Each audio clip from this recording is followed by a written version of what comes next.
अस्सलाम वालेकुम, सत श्री अकाल, नमस्कार दोस्तों, स्वागत है आप लोगों का यूएई के नंबर 1 हिंदी समाचार चैनल यूएई समाचार में। अगर आपने चैनल सब्सक्राइब नहीं किया है तो चैनल जरूर सब्सक्राइब करें, घंटी जरूर बजाएं जिससे आप तक पहुंचते रहे यूएई के सबसे बड़ी। तो ये हैं आज के मुख्य समाचार। Federal authority for identity and citizenship ने लोगों से आग्रह किया है कि अगर आपकी एमिरेट्स आईडी एक्सपायर हुई है मार्च 1 तारीख से पहले और लॉकडाउन के दौरान तो आपको अपनी एमिरेट्स आईडी रिन्यू करानी है। ग्रेस पीरियड जो कि खत्म हो रहा है अक्टूबर 10 तारीख को, उससे पहले आज तमाम सोशल मीडिया चैनल्स पे federal authority for identity and citizenship ने मैसेज पोस्ट करके लोगों को वापस याद दिलाया है कि किस तरीके से आप अपनी एमिरेट्स आईडी को रिन्यूअल कर सकते हैं। अमूमन एमिरेट्स आईडी दूसरे चरण में आपका जब वीजा रिन्यू हो जाता है उसके बाद में ऑटोमेटिकली रिन्यू की जाती है। इसे आप अपना मेडिकल या फिटनेस टेस्ट को कंप्लीट करते हैं कि टाइपिंग आप किसी भी रजिस्टर्ड टाइपिंग सेंटर पे करवा सकते हैं। के लिए देने होंगे आपको ये तमाम डॉक्यूमेंट जिसमें ओरिजिनल या फिर कॉपी शामिल हो एक्सपायर्ड आईडी कार्ड की, अलावा आपका ओरिजिनल पासपोर्ट रेसिडेंस वीजा के पेज के साथ 4.5 बाय 3.5 सेंटीमीटर का पासपोर्ट साइज फोटोग्राफ जो कि व्हाइट बैकग्राउंड में लिया गया हो। अगर किसी बच्चे के लिए अप्लाई करना हो जिसकी उम्र 15 साल से नीचे हो, या फिर वो तमाम सीनियर सिटीजन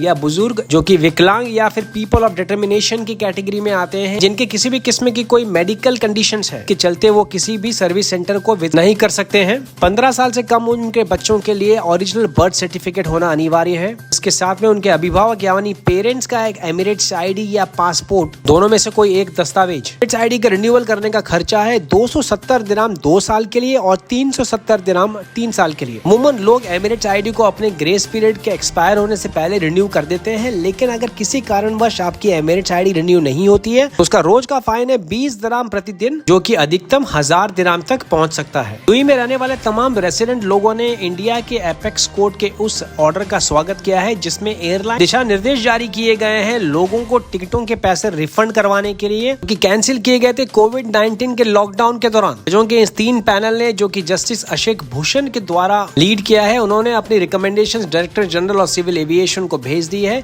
कि जितनी भी एयरलाइन जिन्होंने टिकटें वसूल की थी लोगों से लॉकडाउन के दौरान, उनको तुरंत रिफंड किया जाए, क्योंकि ये टिकटें एयरलाइन के द्वारा पहली सूरत में बुक नहीं की जानी चाहिए थी। फैसला लेते हुए जजेस ने कहा है कि एयरलाइन को कोई ना कोई तरीका ढूंढना पड़ेगा इस पूरे प्रकरण को जल्द से जल्द निपटाने के लिए। गौरतलब है कि बड़ी तादाद में लोगों ने एडवांस में बुकिंग करके रखी थी टिकटों की, क्योंकि उस टाइम किराया बहुत कम था लॉकडाउन के चलते, लेकिन ये फ्लाइटें किसी कारणवश टेक ऑफ नहीं हो सकी। फिर किसी न किसी कारण से बॉर्डर के सील किए जाने के बाद इन उड़ानों का संचालन नहीं किया जा सका। माननीय सर्वोच्च न्यायालय ने अपने फैसले में कहा है कि ये दोनों अंतर्राज्यीय और अंतर्राष्ट्रीय दोनों उड़ानों पर समान रूप से लागू होगा। शारजाह ने अपने तकरीबन 3000 के करीब पार्किंग स्पेसेस को कन्वर्ट कर दिया है पेड पार्किंग में, ये जानकारी दी है शारजाह म्युनिसिपैलिटी ने। नए पेड पार्किंग स्पेसेस बनाए गए हैं मुबाइला में, अल नहादा में और अल ताउन में। जानकारी देते हुए अली अहमद अबू गजीन जो कि डायरेक्टर हैं पब्लिक पार्किंग डिपार्टमेंट के, उन्होंने कहा पार्किंग मीटर्स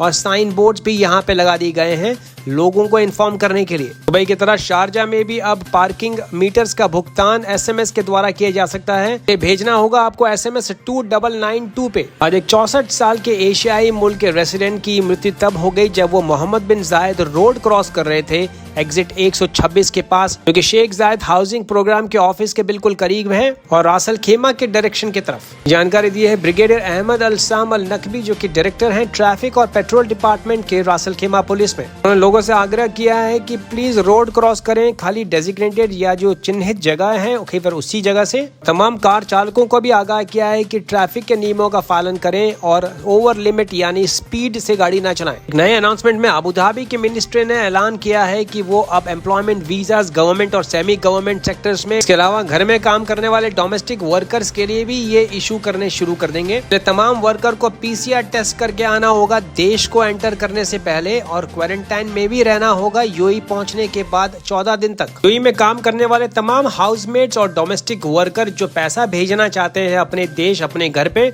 अब उनको फिजिकली प्रेजेंट होना होगा, यानी उनको खुद आना होगा एक्सचेंज हाउस में, एक्सचेंज कंपनी में पैसा भेजने के लिए। यदि किसी कारणवश वो खुद मौजूद नहीं हो सकते हैं मनी एक्सचेंज में, तो उनको ऑथराइजेशन लेटर देना होगा अपने स्पॉन्सर को कि वो उनके बिहाफ पे या उनके दिशा निर्देश पे पैसे भेज भेज रहे हैं अपने घर। हालांकि ये रूल बिल्कुल भी नया नहीं है, इसके दिशा निर्देश जारी किए थे सेंट्रल बैंक ने फरवरी 2018 में, लेकिन ये अब तक स्ट्रिक्टली फॉलो यानी लागू नहीं किया गया था। और अब जो है ये बिल्कुल बिना किसी ढिलाई के ये कानून लागू हो चुका है। जो भी मनी एक्सचेंज इस कानून की नए रूल की पालना नहीं करेगा उसके ऊपर मुकालफा लगाया जा सकता है 50,000 दिराम से 5 लाख दिराम तक। इस ऑथराइजेशन लेटर पे बेनिफिशियरी यानी कि किसको पैसे भेजे जा रहे हैं उसकी जानकारी और कौन पैसे भेज रहा है, ऑथराइजेशन लेटर किसके नाम पे दिया गया है, ये सारे दस्तावेज भी देने होंगे मनी एक्सचेंज को। कोरोना महामारी के चलते सबसे बड़ा नुकसान हुआ है पूरे दुनिया की एयरलाइन इंडस्ट्री को। ये जारी किया है आंकड़ा इंटरनेशनल सिविल एविएशन ऑर्गेनाइजेशन ने अपनी रिपोर्ट में, जो उन्होंने साझा करी है पूरी दुनिया के सामने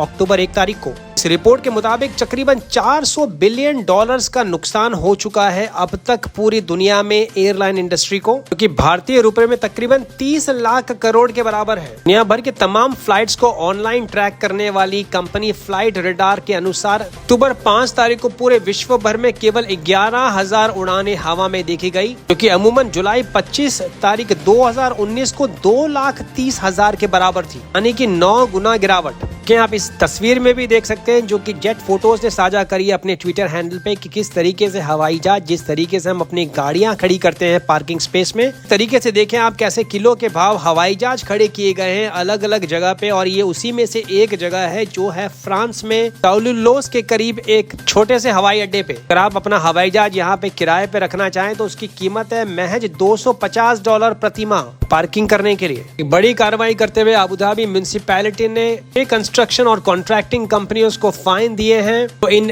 टावर क्रेन को ऑपरेट करने के लिए सेफ्टी रिक्वायरमेंट्स को फॉलो नहीं कर रहे थे। इसके अलावा 42 वार्निंग्स भी दी गई है बिल्डिंग कॉन्ट्रैक्टर्स और कंसल्टेंट्स को। जैसे अबू धाबी की नेशनल एयरलाइन इतिहाद एयरवेज ने पहले अनाउंस किया था कि 50 किलो का फ्री बैगेज दिया जा रहा है उन तमाम यात्रियों को जो फ्लाई कर रहे हैं, यात्रा कर रहे हैं अबू धाबी से Bharat, Pakistan, Amman, Beirut, Cairo और ढाका के लिए। ऑफर उन टिकटों पे वैलिड होगी जो बुक किए जाएंगे सितंबर 27 तारीख से लेकर अक्टूबर 15 तारीख तक, और आपको यात्रा करनी होगी नवंबर 30 तारीख तक। अब तक के मुख्य समाचार दोस्तों, अगर आपने चैनल सब्सक्राइब नहीं किया है तो चैनल जरूर सब्सक्राइब करें, घंटी जरूर बजाएं और अपने परिवार और दोस्तों के साथ में इसको शेयर जरूर करें। अगर आपका किसी भी किस्म का कोई भी सवाल है तो आप कमेंट में लिख सकते हैं। हमारी कोशिश रहती है आपके सारे सवालों का जवाब देने के लिए। यदि आप यूएई आना चाहते हैं विजिट वीजा पे या 1 महीने की टूरिस्ट वीजा पे तो आप संपर्क कर सकते हैं हमारी टीम के साथ नीचे दिए गए डिस्क्रिप्शन बॉक्स में व्हाट्सएप नंबर। यदि आप एक एंटरप्रेन्योर हैं यानी कारोबारी हैं और आप खोलना चाहते हैं अपना बिजनेस यूएई में, तो हम लेके आए A to Z संपूर्ण सॉल्यूशन आपके नए बिजनेस के लिए, जिसमें नई कंपनी फॉर्मेशन के साथ साथ नए स्पॉन्सरशिप,